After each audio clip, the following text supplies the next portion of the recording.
She was fading on him. Her strokes had long since passed the fluid point. She did little more than beat at the water, and he could see her chin trembling. 20 laps, that's all she'd done. Barely over 400 yards when he could swim 3,000. Jesus, they were in trouble. He'd started her with calisthenics. She couldn't do a single push-up.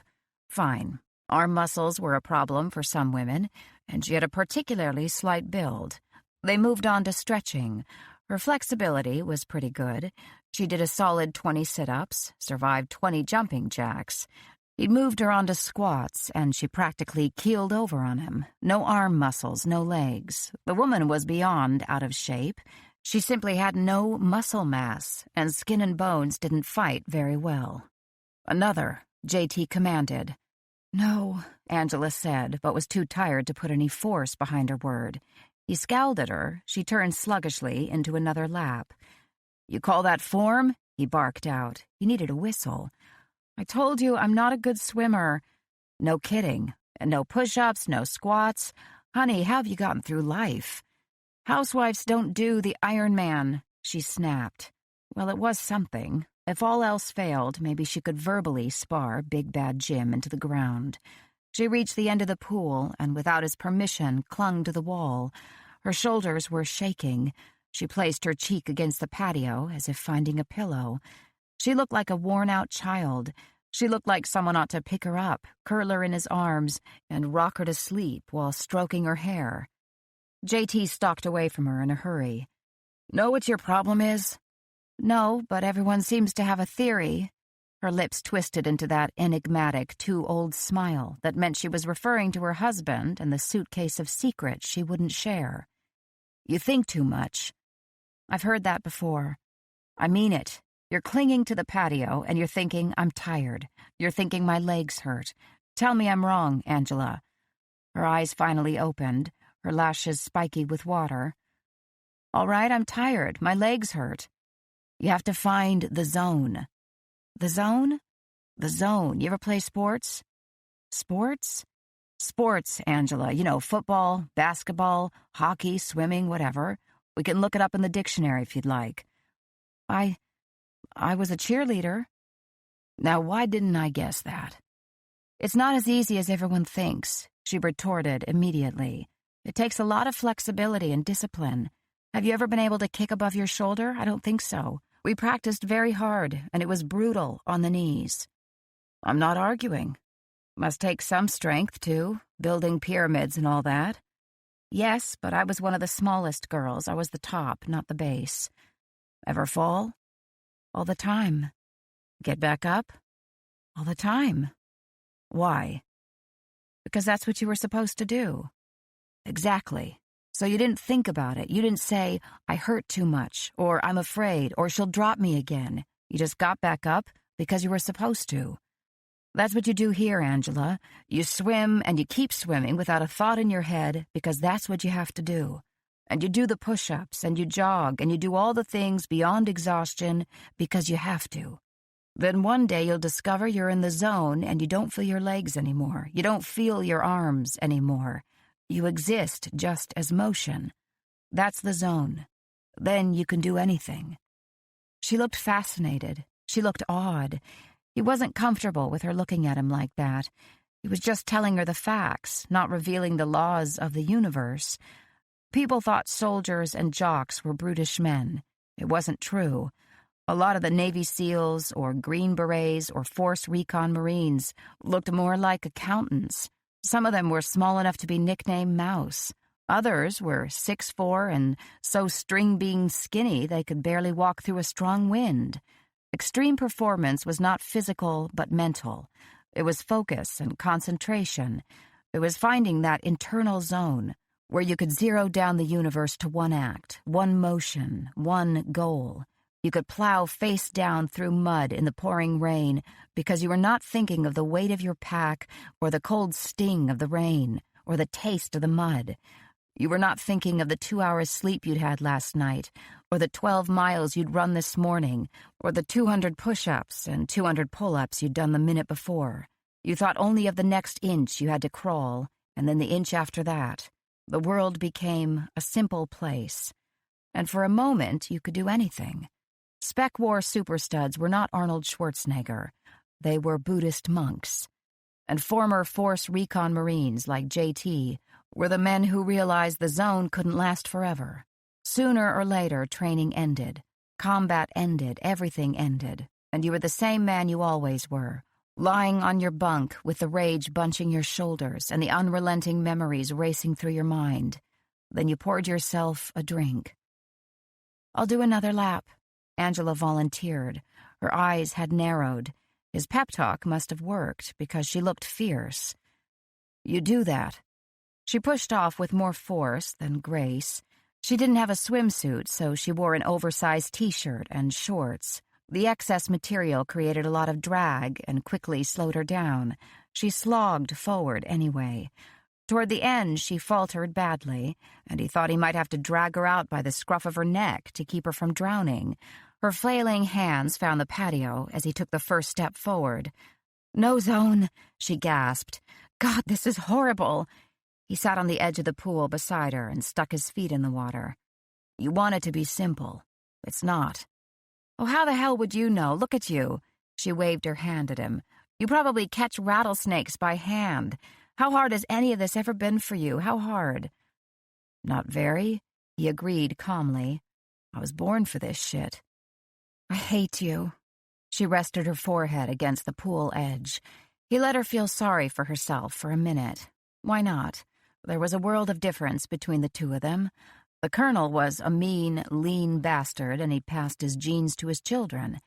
In contrast, Angela had a small, slight build and no natural hand-eye coordination. She would have to fight for every lap, war with every shot.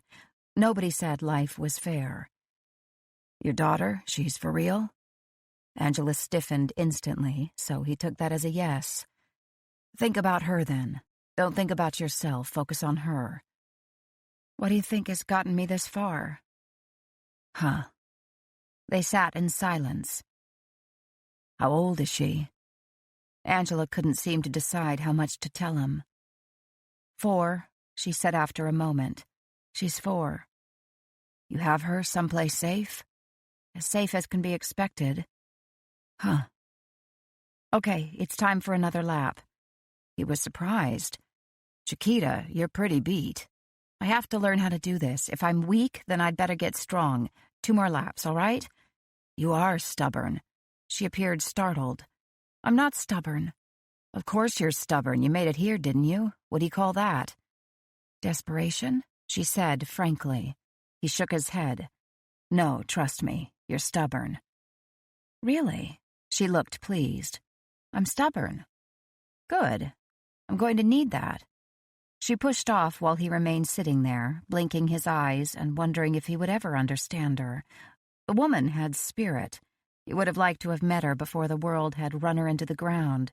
He had the feeling that she'd been beautiful once, a petite, smiling woman with long blonde hair.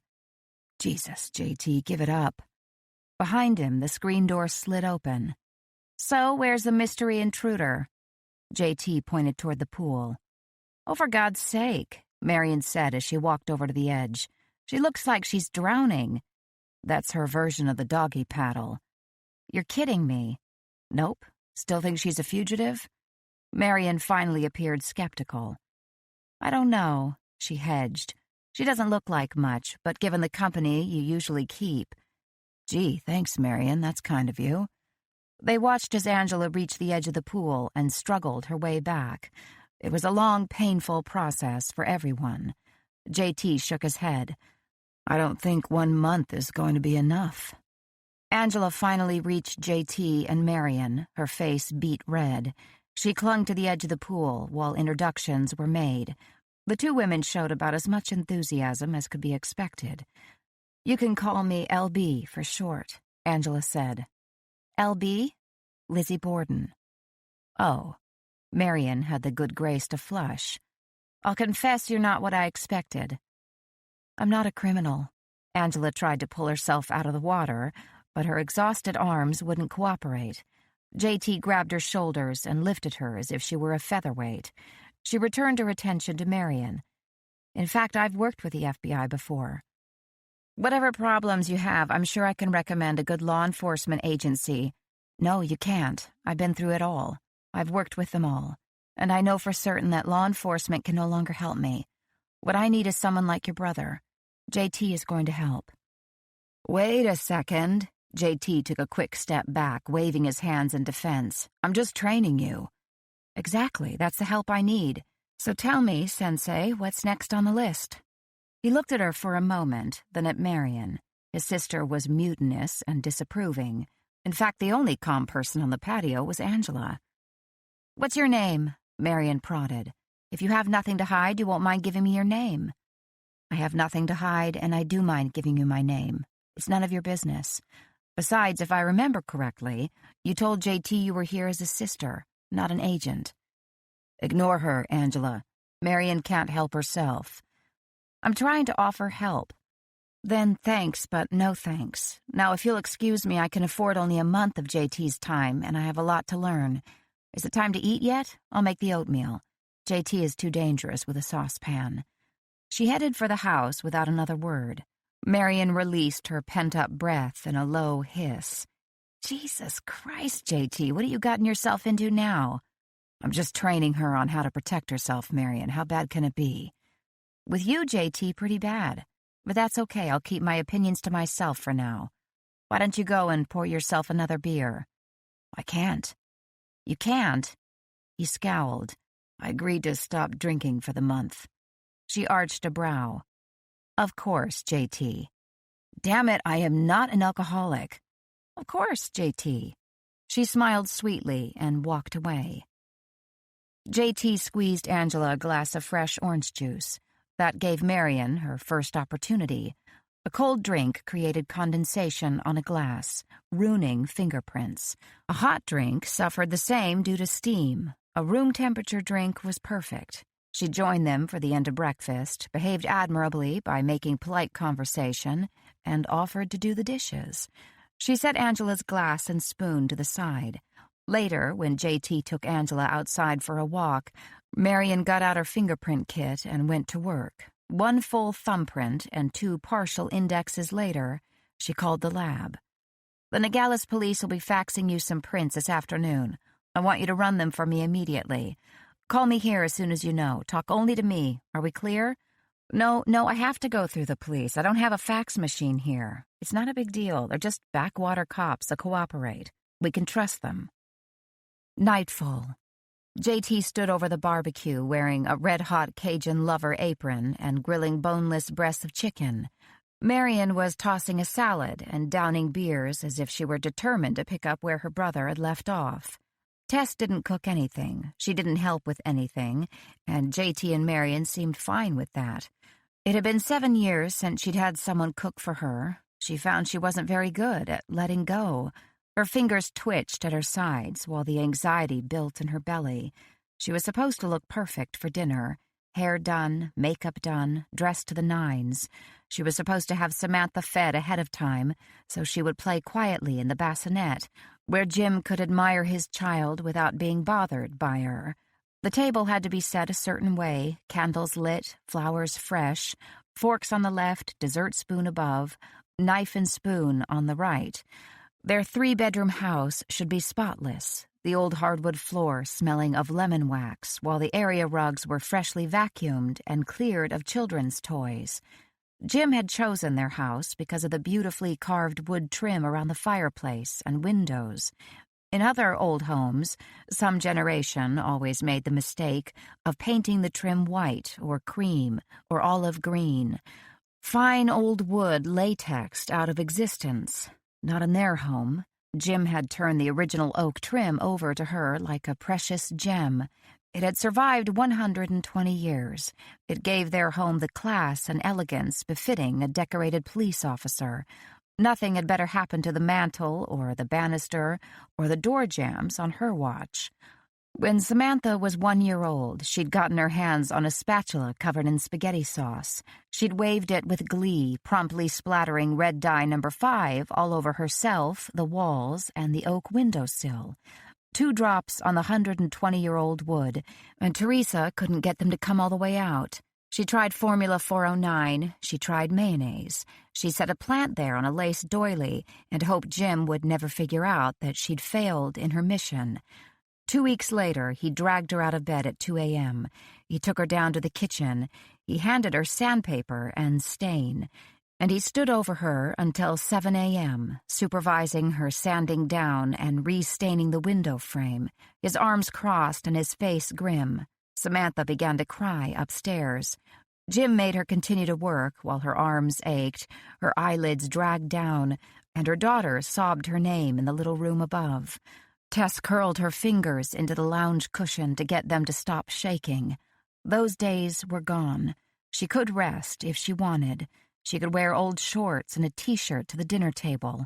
She could play games with her daughter in the living room without worrying about a piece of Lego hiding under the sofa and getting her in trouble later. She could abstain from makeup. She could simply be herself. If she could ever figure out who that person was. She rolled onto her stomach and carefully stretched out her back. She hurt. JT had led her through a tough regimen of swimming and weightlifting. She figured she must have some muscle after all, because surely bone couldn't hurt that much. JT had done most of it with her. He'd stretched, he'd done 50 push-ups and 200 stomach crunches. Then he'd stood on his head with his back to the wall and lowered his straight legs until his toes touched the ground, up and down, up and down. Her stomach had hurt just watching. "Take a couple of Advil before you go to bed," JT advised from the grill. "You'll be grateful in the morning." "If I live that long," she muttered. She rolled over onto her side. She was sore around her ribs. She hadn't realized muscle existed there. "Food's ready. Eat up. We'll take a walk after dinner. It's important you don't get stiff." She said, "Remember, no whining." "For God's sake, JT, give the woman a glass of wine and ease up before you kill her." Tess looked at Marion with surprise, then gratitude. Marion had remained in the house most of the day. Tess could pinpoint her location by following the smell of chain-smoked cigarettes. Now the agent was dressed in fine linen slacks and a classic cream-colored silk blouse with billowing sleeves and graceful cuffs. With her hair pulled back in a French twist, delicate gold hoops winking at her ears, and more gold accenting her narrow leather belt, she belonged in an upper-class garden party.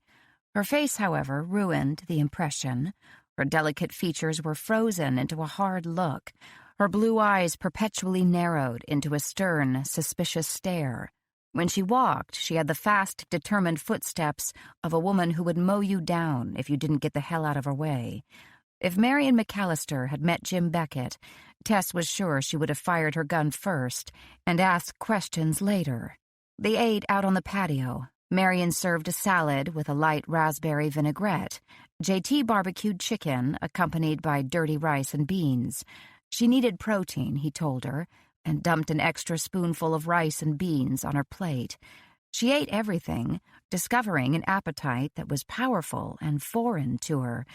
She started out with silverware and delicate movements.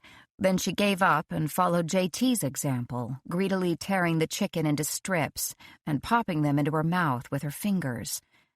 "Is Freddie coming back?" she asked between mouthfuls. JT and Marion exchanged glances.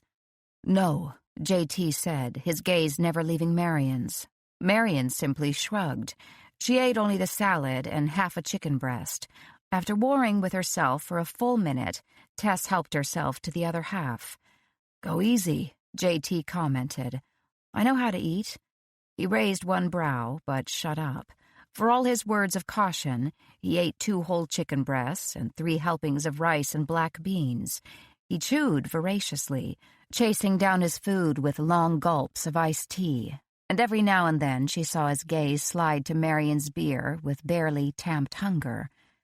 "So, what did we learn in fugitive training camp today?" Marion asked at last. Done with her meal, she sat back and lit up. "Swimming and weights," Tess volunteered. "She has a ways to go," JT supplied. The conversation drifted. They listened in silence to the distant sound of crickets singing in the dusk and the occasional whir of hummingbirds among the cactus. "Do you swim?" Tess asked Marion. "A little." She rides. Dressage. JT pushed his plate away. His gaze rested on his sister. At least she did when we were younger. I stopped. There was no point to it, she said sharply. No one rides horses in real life. It's not a usable or marketable skill. Really, it was a waste of time. You think? JT drawled neutrally. His fingers rotated the empty glass in front of him, sliding up the condensation on one side, then twirling the base again. I used to watch you ride. I thought you were pretty good. You watched me ride? Yeah, I did. Could never figure out how you managed it. Such a tiny thing commanding a 1,200-pound beast around the ring. I used to think you belonged to the horse more than you belonged to us. I never saw you at the arena. I didn't want to interrupt. Huh, Marion said. There seemed to be a wealth of suspicion in that grunt. JT turned to Tess. What did you do? Who, me? I assume you had a childhood, unless that stork story's true after all. The question caught her off guard. She wasn't used to anyone asking about herself. I did Girl Scouts, she answered finally. I didn't have hobbies or things like that. I worked after school. My parents owned a general store with a small deli. Cheese, fudge, gourmet foods. It was a lot of work. Working-class parents? Marion asked. New England, right? You have a northern accent. She was obviously taking mental notes.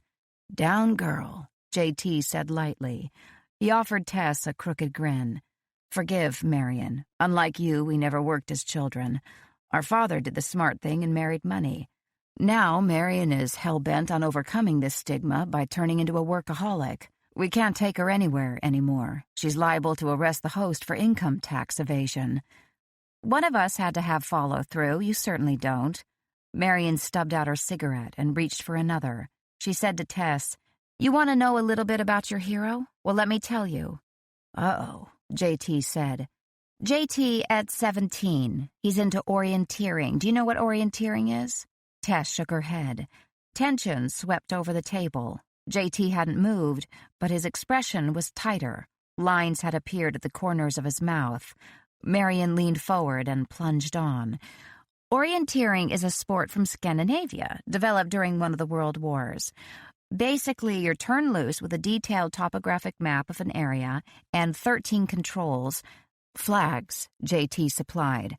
Flags to find. You have a compass, you have a map, and you have 3 hours to find however many flags you can find.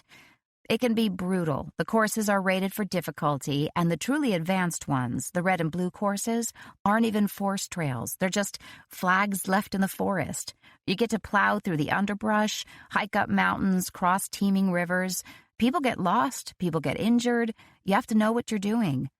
I knew what I was doing, JT said. I made it back. Barely.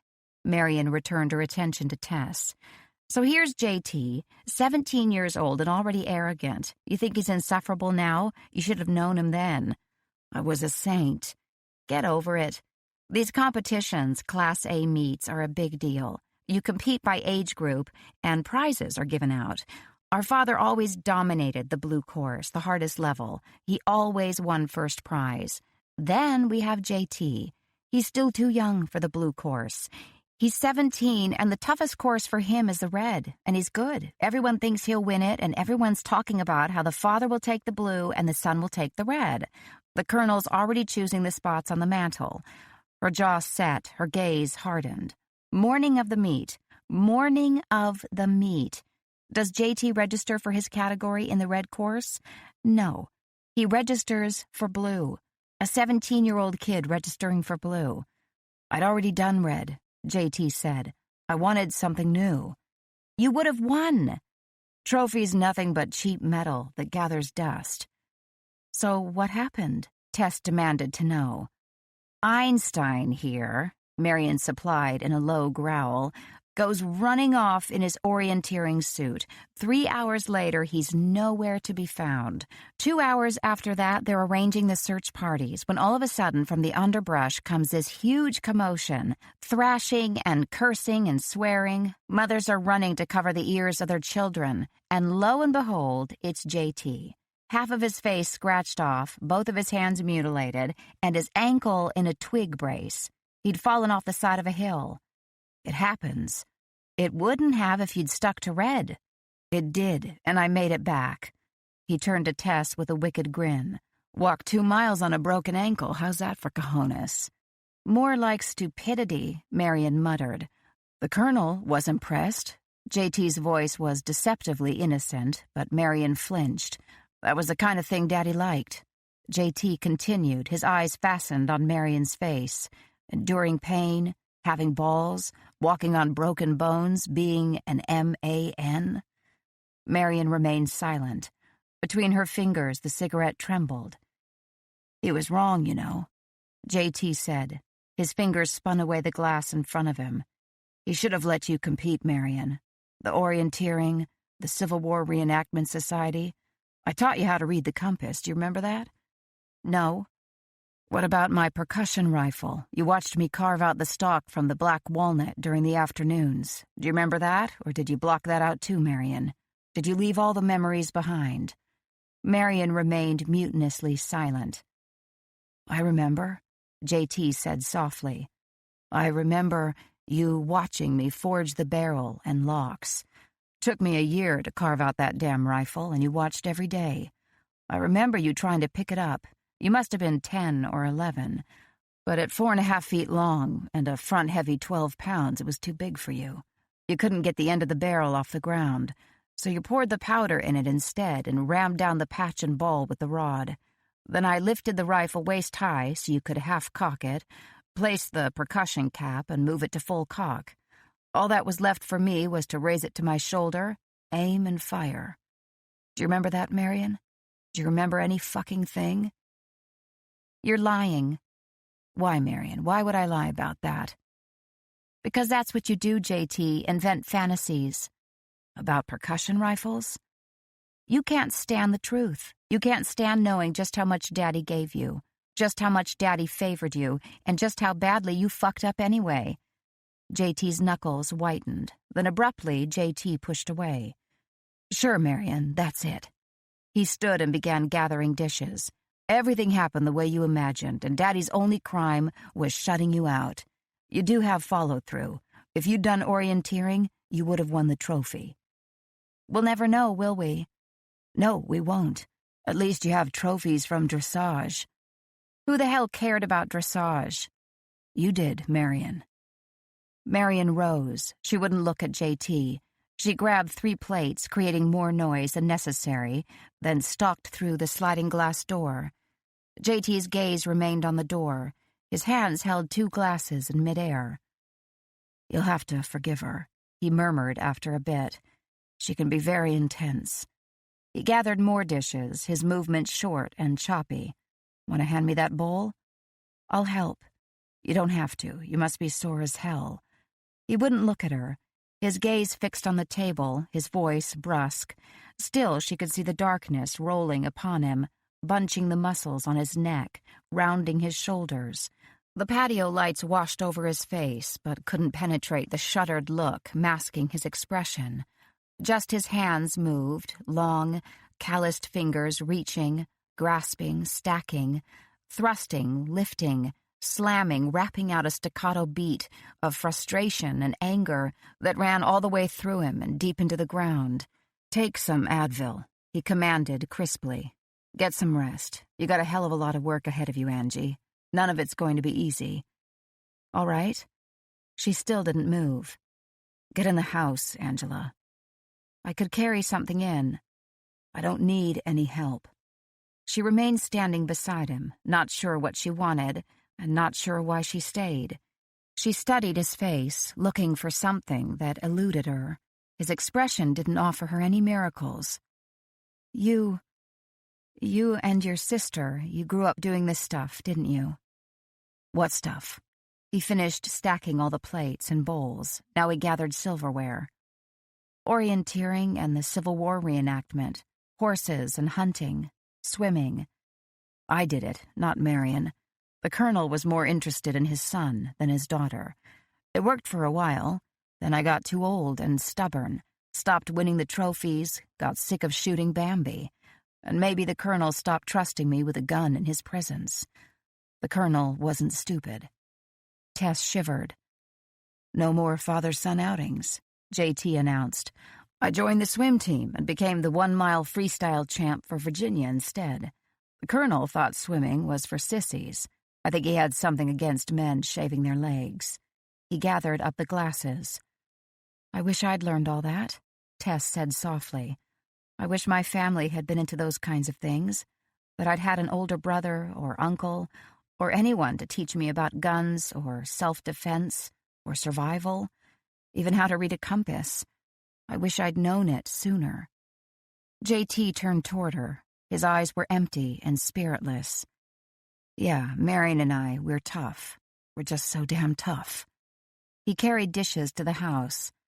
Tomorrow we start with handguns. Tess slept, and as always, Jim found her again in her dreams. In the shadows of the night, she was back in Williamstown, lying in bed, the covers pulled up to her chin. He's going to come out of the closet, she thought. Her mother had told her there was no such thing as monsters, but her mother had lied, because her mother hadn't wanted to believe in such people as Jim Beckett. He's going to come out of the closet. Run, Tess, run. But she couldn't run. She had no muscle. She was a shapeless blob, a weak, defenseless feather pillow. In the distance, she heard a baby crying. She knew she had to move. You must protect Sam. You have to protect Sam. It was too late. Her closet door slid open, and he stepped into the room, grinning and golden, and hefting the baseball bat. Did you miss me, Teresa? I missed you. She whimpered. She heard the plea bubble in her throat, and she knew she was going to die. Samantha had stopped crying. Maybe she sensed the danger. Please let her remain quiet. If she would just remain quiet long enough. Jim leaned against the wall and bounced the baseball bat off his ankle. Where's Sam? Gone, she whispered. Don't cry, Sam, don't cry. Tell me. I'm her father, I have rights. He lifted the bat and stalked toward the bed. I'm going to kill you, Teresa. Samantha will be all mine, and you're too pathetic to do anything about it. The bat lifted, and she whimpered, and she remained frozen, watching it arch. The house was silent. Her baby was silent. No more crying. Discipline is the key, Jim whispered, and the bat whistled down. Tess woke up, terrified and already reaching for the phone. She wanted to call Difford and hear Samantha's voice.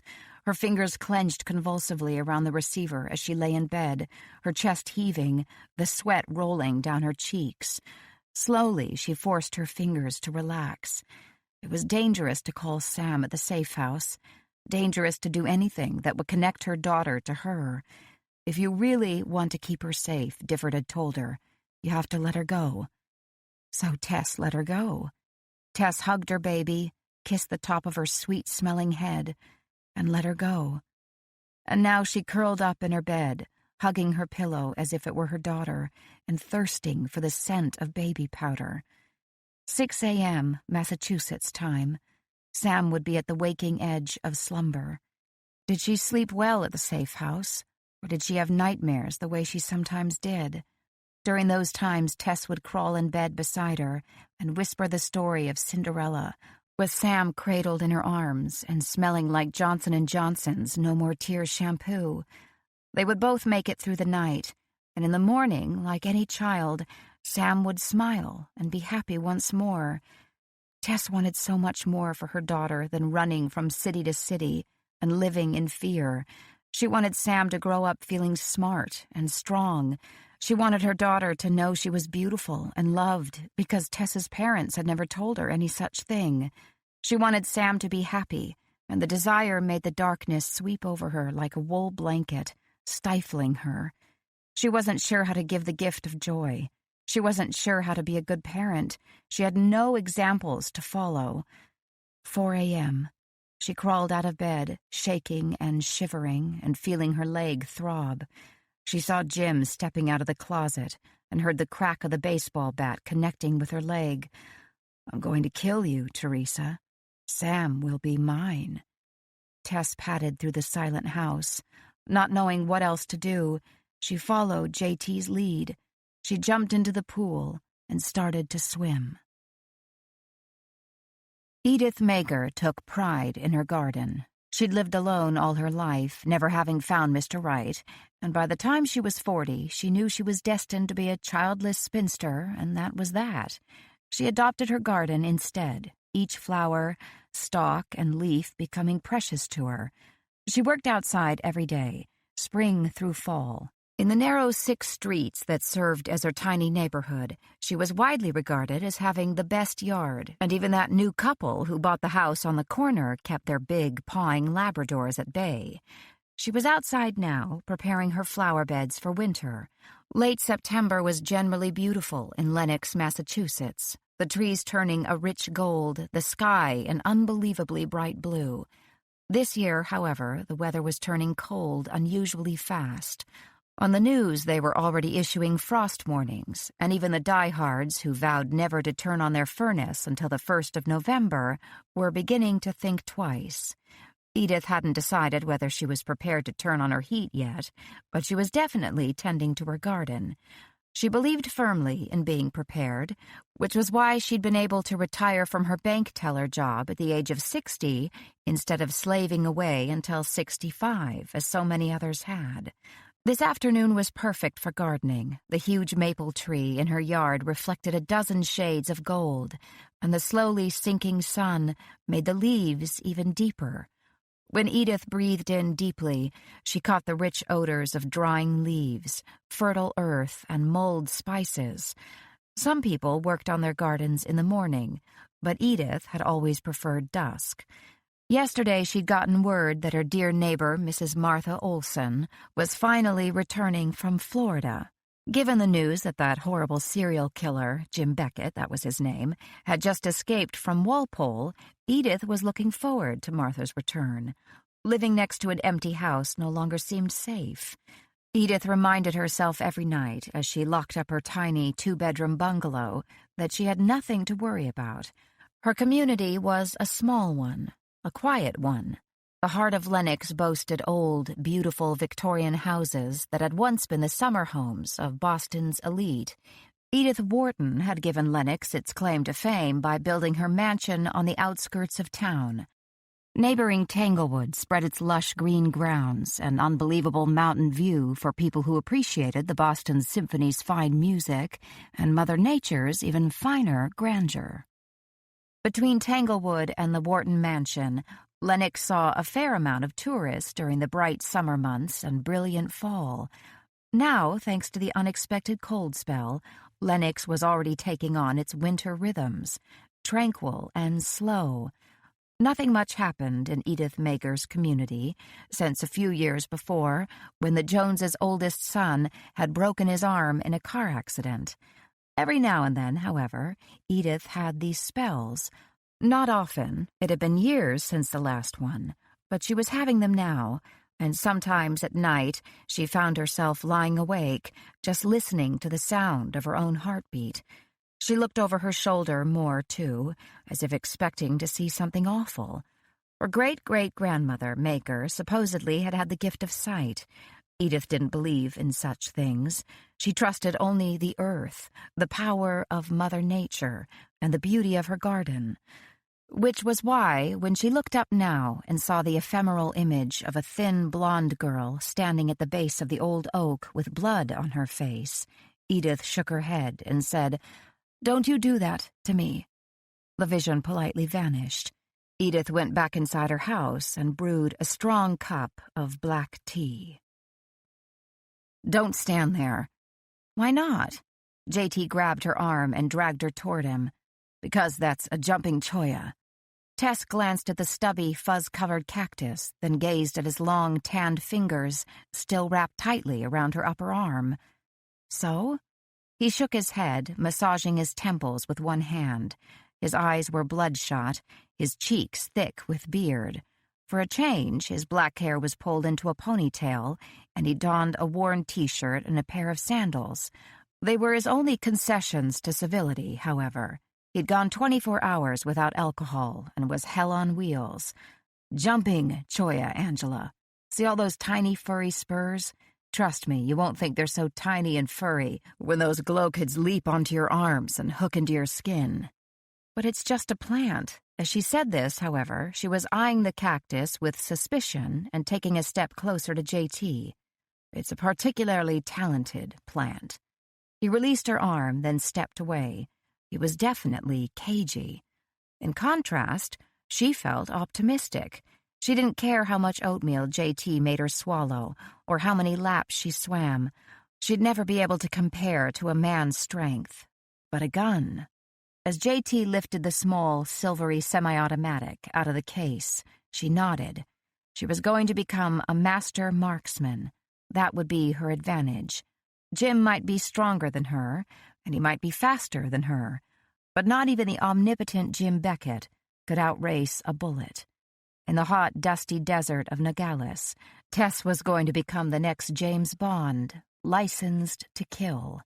And she would stand there in the shadowed room, watching Jim step out of the closet like the real-life monster no one wanted to imagine. She wouldn't cower anymore. She wouldn't shake. She would not beg for her life, and she would not fear for her daughter. She would stand, tall and regal, her face as cool and composed as Marion's. She would point her .22, watching Jim suddenly freeze, suddenly pale, and suddenly realize that now she was the one in control. "Can I hold it?" she asked quietly. JT lifted up the gun, then froze when he saw the gleam in her eye. "It's not a toy," he said sharply. "I hope not." "Keep the safety on. Never place your finger on the trigger until ready to shoot. And don't ever point it at a person, even in jest. Those are the rules." "Yes, sir." JT shook his head. "You just don't get it. Is that the target?" She turned away from him, her veins humming with heady adrenaline. 21 feet from her, 2 bales of straw sprouted from yellow Arizona dust. Red and white ringed targets were attached to the front of each bale by thick nails in the corner. The targets weren't that far away. They were good-sized. She thought she could take them. JT didn't say anything, but she felt his gaze on her as he gave her the semi-automatic. She held it out and practiced looking down the sight. She'd held a gun a few times before, fired one a few times, hit a man. She knew more than JT suspected. She liked it that way. "When can I take the safety off?" "Take the safety off? A, you're not wearing earplugs nor eye protection. B, the gun's not loaded. C, where did you learn that awful stance?" His harsh words briefly dimmed her euphoria, but she nodded. She was there to learn. He would teach her. JT tossed her earplugs and eye goggles, shoved a box of bullets in his pocket, and wrapped his body around hers. "Here, like this." His arm sandwiched hers, bringing her arms up straight and adjusting her grip. His groin cradled her hips and his thighs burned into her legs. Something hard and unyielding pressed into her left buttock. The box of bullets, she thought. Her stomach felt hollow. JT adjusted her arms and legs as if she were a mannequin. "We'll start with the Weaver stance, which uses 2 hands for better control, while twisting your body so you make less of a target. Face to the side, feet slightly apart for balance. Now extend your right arm toward the target, using your left to pull your arm against your chest and secure your grip. There you go. Now look down the barrel. Don't squint. You've been watching too many Dirty Harry movies." He withdrew. She almost fell. "What do you see, Angela?" "Straw?" "No shit. Pick a ring, any ring." "The bullseye," she said fiercely. She made the mistake of moving and lost her stance. He arranged her once more, looking impatient. "Shoulders down, arms straight. Tuck the butt of the gun in the V between your index finger and thumb. Grip it firmly. Now, see the front notch on the gun?" She nodded. "That's your front sight. You want to align it perfectly between the 2 rear sights. Then you want to aim at the target so the bullseye sits right on top of your aligned front sight, like a full moon. Got it?" She nodded vigorously. "Can I take off the safety?" "Fine. We'll do a dry run first so you can get used to the feel of the trigger." "All right." It took her 4 tries to push the safety down. "Okay," JT continued crisply. "You have a Walter .22 semi-automatic pistol there, just like the one you were carrying. It's not a powerful gun, and it's not super accurate, but it's small, easy to conceal, and reliable. If you're at close range, you'll hit something. So for you, that means let the attacker get in close, aim for the chest, which is the biggest target, and once you start firing, don't stop. You wing someone with a .22 and it's like grazing a charging lion. You'll only piss him off. How reassuring. Align your sights, find the target. Take a deep breath, exhale slowly, then hold the rest of the air in your lungs and pull back the trigger steadily. Okay. Fire. She squeezed the trigger. The first pull was long. Her arms bounced up and her elbows locked, but the trigger came back easier than she'd expected. The trigger mechanism clicked dully in the silence, gutless without bullets. With more enthusiasm, she followed up with quick, short jerks of her index finger, all that was now necessary for the double-action pistol. "Congratulations," JT informed her. "You just killed a cloud." He taught her how to load the magazine, then showed her how the gun locked open when the last shot was fired. With a push of a button, the old magazine was released, and she could pop in a new one. Simple, easy, foolproof. The gun held 6 bullets in the magazine, plus 1 in the chamber, giving her 7 tries to get things right. She put in the earplugs, donned her goggles, and leveled the loaded gun at the sacrificial bales of straw. She fired the gun, then leapt like a scared jackrabbit at the noise. "Let me be more specific," JT drawled beside her. "Before you pull the trigger, open your eyes." I did. "Uh-huh. Try again. Hammer's already cocked back from the first pull, so you don't have to squeeze too hard. Remember to actually hold your breath while squeezing the trigger. Otherwise, your arm automatically jerks up when you inhale and down when you exhale. You want to minimize your arc of movement. If it helps, picture my head on the target." He smiled sweetly. She pulled the trigger 6 times. She finally hit the hay bale. The target remained unscathed. "Sugar, I didn't know you cared." Shut up. She no longer felt cocky or triumphant or ready for battle. How could anyone miss with 7 shots? She tried thinking of the zone thing. She tried picturing her daughter. She thought of that night in the basement, her hand wrapped around the cow's heart, thinking it was a real heart, a real human heart. She swayed on her feet. JT caught her elbow. "Maybe you want to try again tomorrow," he suggested quietly. No, I have to be able to do this." "It's not such a great thing to know how to do, shooting a gun." She pulled herself together. "It's the only thing." He was silent for a moment. He shrugged. "Suit yourself. I'm just the teacher." His hand slipped off her elbow. She stood alone. He rammed a fresh magazine into the gun and handed it to her. She fired the first bullet. Her trigger pull was jerky, and she missed the hay bale altogether. Furious and frustrated, she bobbed the gun down and pulled back the trigger with vengeance.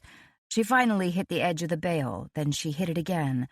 4 more shuddering shots, each more difficult than the first, and she still didn't hit any red rings on the target. The gun emptied. Her ears were ringing. She continued to pull back the trigger until JT removed the gun from her grasp. Her face was ashen, her eyes dry. She couldn't look at him. She stared at the hay bales and wondered how she could do so badly. "What are you going to do, Teresa? Hit me, beat me, shoot me? We both know you're not that tough. You couldn't even stand up to your father. You couldn't protect your mother. You're nothing, Teresa. Absolutely nothing. And I own you." "Stop it. Stop it. Stop it." She wanted him out of her head. "Angela," JT said sternly, "you're thinking too much." "I swear I'm not thinking." "Find the zone. Whatever is going on in your head, block it out. Just block it out." "I don't have a zone." He shook his head, suddenly furious. "You want to do this, Angela? Are you serious about this? Forget the damn gun. Grow a backbone instead. You're tough, I've seen it. But you're an endurance tough, and that's not enough. I bet when this gym guy hit you, you took it. I bet when anyone threatens you, you curl up in a little ball and you survive. Well, that's fine if survival is all you want. But you came to me. You said you wanted to do more than wait, more than endure. You wanted to fight. So learn how to fight. Stop squeezing your eyes shut and open them wide. Stop flinching at the sound and open your ears. I don't care what your mama told you. The weak will not inherit the earth. It'll go to the people who can run the distance and still stand at the end. Like you, she said bitterly. You think I'm still standing? Chiquita, you are not looking close enough. He popped the empty magazine out of the gun and in one clean motion replaced it. His arm extended. He glanced once. 1 second was all he seemed to need. Then his head swiveled back to her, and he pulled the trigger. She flinched at the noise, but he didn't. He kept squeezing, bam, bam, bam, bam, the concrete man in action. The gun emptied. His hand dropped to his side. The center red circle of the target had just been annihilated. My God, she whispered. He slapped the gun into her palm. Stop flinching. Stop jumping. Start focusing. Maybe you gotta learn to hate. I know it works for me. All right, she said. She could hate. She hated her father for every time he pulled back his arm in rage. She hated Jim for letting her believe he would save her, then plunging her into a hell deeper than even her father could imagine. And she hated herself because she'd let both of them hurt her, because it had taken her 24 years to figure out she had to fight, and she still wasn't any good at it. She assumed the opening stance. Picture Jim, she thought. Picture the police photos. Remember every single thing that he did. She gagged. She started firing. Tears were on her cheeks.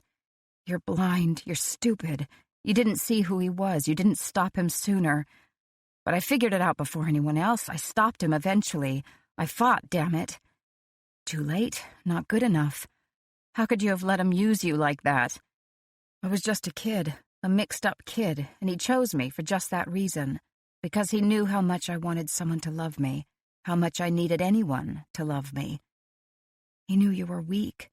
He knew you were malleable. You didn't disappoint. JT grabbed the gun from her. Stop it, he barked. What the hell are you doing? She blinked her eyes rapidly. Slowly, he came into focus.